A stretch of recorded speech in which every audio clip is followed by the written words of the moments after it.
we got to end the drug war and integrate psychedelic medicines. As you say, medicine is great for healing trauma, but we have to stop inflicting trauma in the first place. And the drug war is such a huge source of trauma for a lot of our marginalized communities, especially. So yeah, we got to end that in favor of a treatment, not jail approach. Generally, people who are struggling with addiction or have deep trauma, and subjecting them to arrest and incarceration is not helping them at all, and in fact making it worse. David, Bam. Thank you for joining me. Yeah, thanks. Welcome to Maps Canada podcast. Yeah. If you don't know, we're here at Psychedelic Science 2023, the biggest psychedelic conference ever in history. One of the title sponsors, I believe, is Dr. Bronners, which David is the CEO, aka the Cosmic Engagement Officer of. You might recognize his last name from the brand Dr. Bronners, the soaps. David is a board member of MAPS, as well as a longtime activist and leader in the psychedelic, hemp, and organic fair trade movements. And it kind of surprised me to be inspired by the story of a soap brand, but so be it. Yeah, right on. Should I be talking about the story and origin? Is that the? I'm curious actually. So when it first opened yesterday or 2 days ago, when Rick gave the opening address, he mentioned that there are a few cultural inflection points around psychedelics sort of emerging in the mainstream. Mm-hmm. And I know that you've been very active on the regulatory front, and I'm curious for you if that's kind of still going to be a slog, or if there's been any signs of kind of exponential growth coming. Yeah, I think both. It's definitely easier, but it's not going to happen by itself, and it is definitely going to be some hard work. And yeah, I think we've been really lucky in Oregon and Colorado that we didn't have organized opposition or funded opposition, which definitely would have made it much more difficult. But that also points to just the amount of cultural momentum we have, that we didn't face any organized opposition. Mostly just the lack of education and awareness and the stigma, which we know we can win over so long as we have enough resources in a given campaign. We know if we can educate people, explain the healing benefits of these medicines, healing debilitating PTSD and depression, alcoholism, end-of-life anxiety, that we can get a strong majority of voters in a given state. Just the different access points into the culture, the medicines are coming in. So of course the MAPS project of bringing MDMA through FDA approval for PTSD, and psilocybin, that's being USONA and Compass and others are doing. That's one route. And it's really important. It's generating the science and clinical data that's really shifting the culture, and will be available to those people who are suffering from treatment-resistant PTSD and depression, and hopefully will be covered by insurance because it kind of slots into the system we have. And so that's all great, but it's generally not available to the vast majority of the population who don't have those narrow qualifying diagnoses. Yeah. So that's where the state regulated programs come in, and we're setting up in Oregon and Colorado where the state will license facilitators and growers to produce standardized amounts, first of psilocybin, then of other medicines that are administered in a controlled setting, and there's proper preparation and screening and orientation to the experience, and then the facilitated session, and then integration. But all adults can access, not just those with qualifying conditions, so long as you're not contraindicated by schizophrenia or something. And that's really beautiful and awesome, but with those regulations comes a cost, and that's why it's also important to decriminalize. Well, first of all, to make the program as equitable as possible, and have sliding scale fees and sponsorship programs. And Governor Paulus was just talking about putting a 10% tax on the medicine here to subsidize low-income individuals into the regulated program.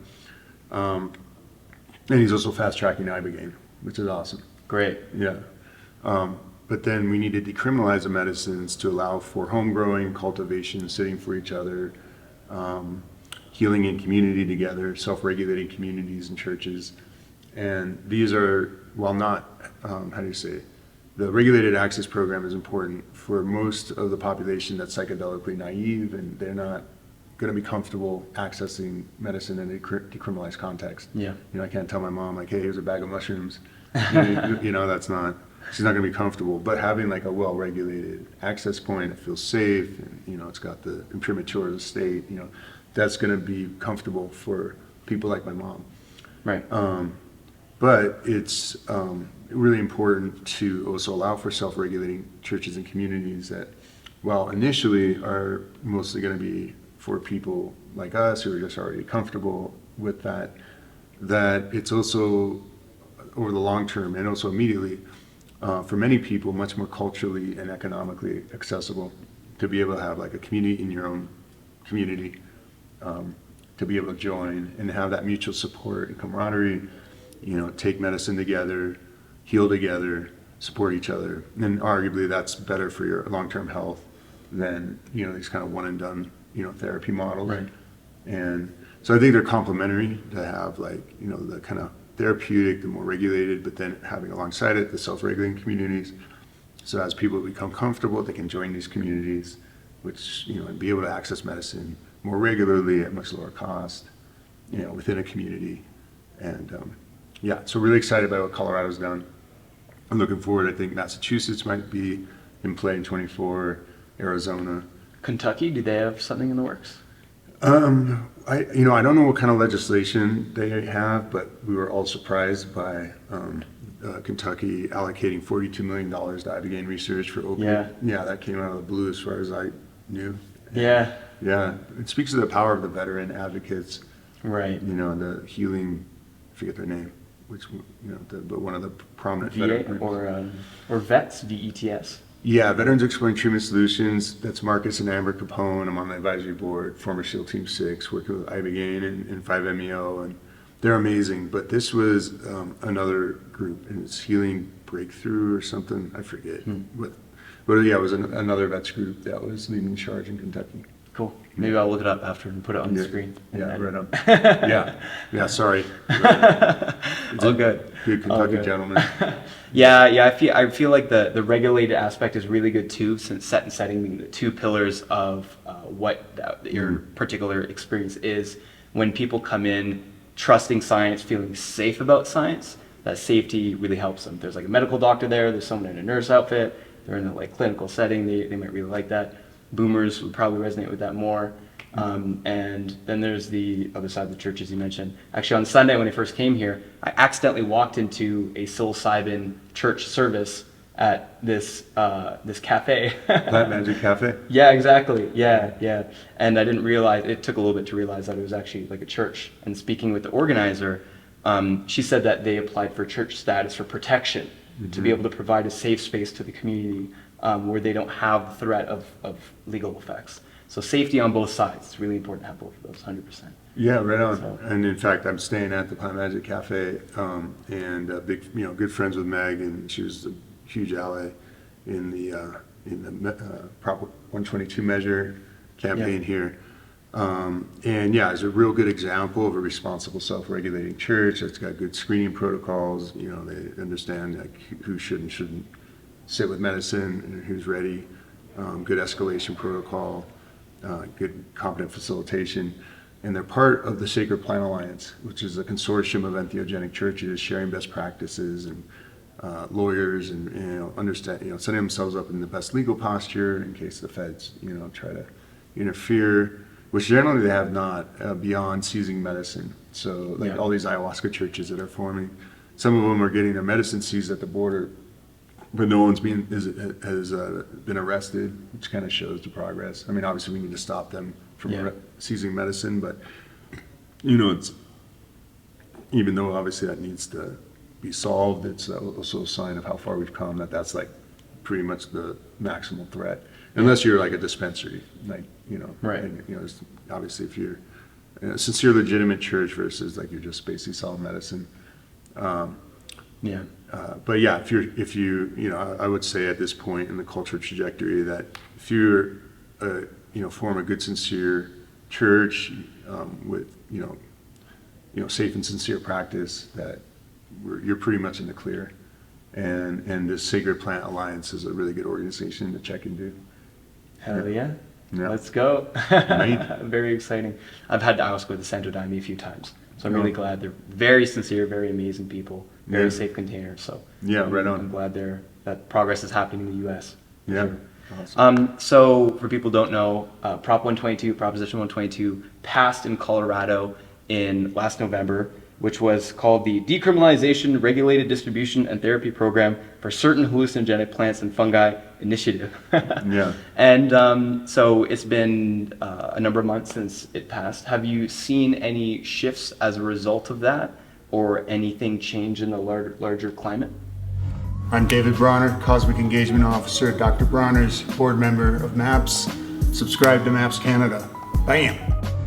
Well, I live in California, so I'm not on the ground here. But I would say that what I've observed while I'm here is incredible to have both Governor Paulus and the state Senate president, I forget his name, but both be on stage and speak very positively about psychedelic healing. And in fact, the state president, Senate president, shared that he was known as Mushroom Steve, so his first name's Steve.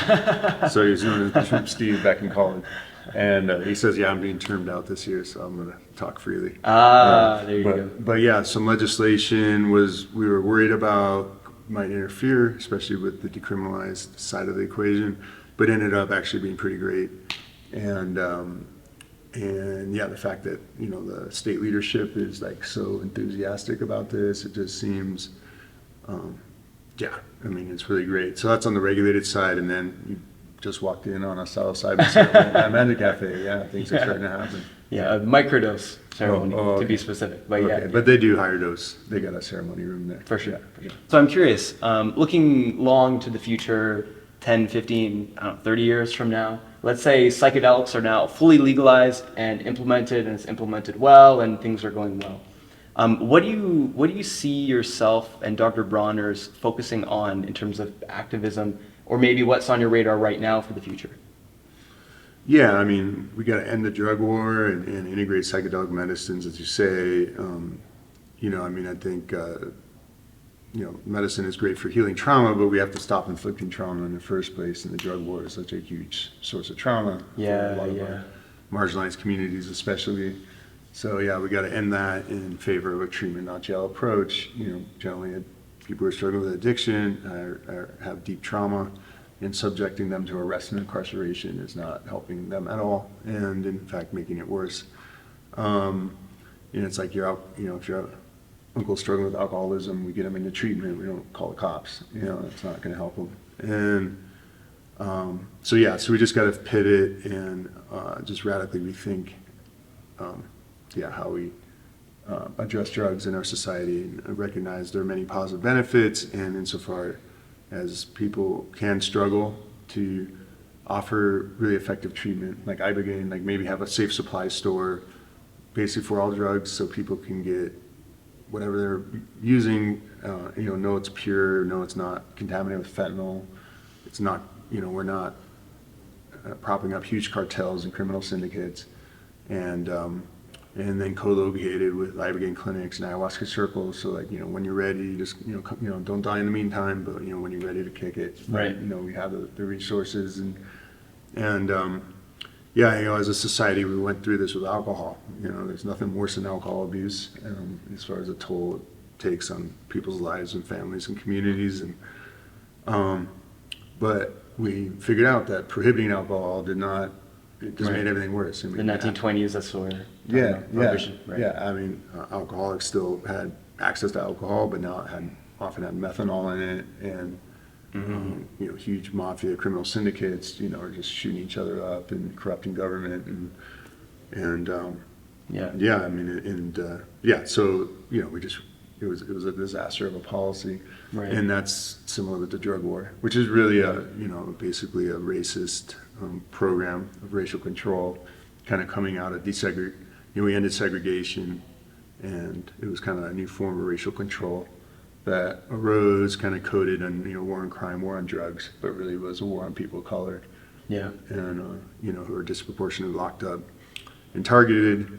And, we have like 5% of the world's population and almost 25% of the world's prisoner population. And the drug war being a major factor. Yeah, and for people who want to read more about that, Carl Hart's book, right Drug Use for Grown-Ups. also a board member of MAPS. Yeah, right on. You've got a powerhouse. Yeah, he's a superhero. Yeah, right on. I'm curious on more personally. I can only imagine the stress and the effort and the time to work on regulatory change and policy change, and how much of a hit it can be, say, with California when something doesn't go through. For you, and if you can't speak to this, then that's fine. But have psychedelics helped you personally with managing the stress and the challenge of getting through all this work, and maybe sort of reaffirming your convictions along the way? Yeah, absolutely. I think we all need tune-ups. And, To what? Tune-ups. Like Tune-ups. going up for your spiritual tune-up. Just like whatever. You get like an accumulated amount of whatever emotional and just energy that can. You should have. I mean, I try to meditate and get in the ocean and surf and run with my dog and dance and cook with my partner and make love and do all the things that are good and healthy for our body, mind, soul. And smoke cannabis every day. Thank God for cannabis, and it just really helps. I made a joke like sometimes I'll be in an argument and like with Mia or whoever, and I'll go out with my pipe and I'm like, man, I'm right. I'm not wrong. I'm right. I don't want to be wrong. But as soon as I like smoke it, I was like, dude, go apologize. You're like, just get that, disinvest from your ego. Just get a more perspective and empathy. Yeah. And then the bigger medicines. Yeah, I try to. I'm not part of any I guess we're all part of the All One family. And there's just a lot of random ceremonies kind of all the time. That I love to plug into, and yeah, they're just so helpful to go deep, and just check in and get that spiritual check in. And it's not always easy. Yeah. But really important to keep us on path. Yeah. So, yeah. Yeah. Amazing. Awesome. Another personal question. I'm really curious about this. How do you incorporate beauty into your life? Well, I guess my wife Mia. Primarily, she's amazing and very beautiful person, but also creates beauty nonstop around her all the time. It's like incredible. Just like the 5 random things on the table would be ceremonially activated, within 2 minutes. And yeah, I mean, I guess I kind of just named some things, but just dancing, music, friends, homies. Awesome. Yeah. Great. Dancing is great. I love dancing. Remembering Surfing. Burning Man adventures. Yeah. Reminiscing. Oh yeah. I mean, and active. I mean, we brought all our Burning Man art here, and just it's super fun. Yeah. Just try to. Yeah. I mean, actually, that was a big lesson coming through this year or past year. I was kind of letting the relentlessness get to me a little bit and got out of balance, and just really needing to create more space for beauty and relaxing and hanging out and being with Mia and being in nature and all that. Just making sure I'm making that space happen. Awesome. Okay, so is there anything else that you'd like to say to our audience who which may include totally psychedelic, naive people who have heard of magic mushrooms and think that it's some weird thing that weird people do and haven't heard about, or maybe heard about, saw a news article title about psychedelic therapy or whatever. Anything you want to share with them, or any last thoughts? Yeah, I would. Which am I looking at? This one here. Yeah. Yeah, I would say mushrooms are great, and highly recommend. Maybe reading a book. Let's see, what's a good consciousness medicine is a great one.